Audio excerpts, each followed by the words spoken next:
Ce sont les partisans du Frente Amplistas de la coalition du Front élargi qui sont descendus dans les rues dimanche soir pour applaudir Daniel Martinez. L'ancien maire de la capitale de l'Uruguay, Montevideo, apparaît comme favori pour le second tour du mois prochain avec un peu plus de 40% des votes. Les citoyens vont choisir la personne qui pourra le mieux les guider dans le processus de rendre l'Uruguay plus riche et plus qu'un simple pays. Martinez affrontera Luis Lacalle-Pou du Parti national conservateur. Lacalle a immédiatement reçu le soutien des partis qui ont fini à la 3e et 4e place, représentant 52% des suffrages, ce qui pourrait lui permettre d'accéder à la présidence.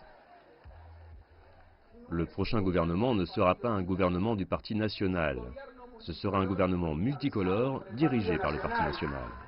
Selon la Cour électorale, l'élection de dimanche a mobilisé 90% des électeurs sur les 2,7 millions que compte l'Uruguay.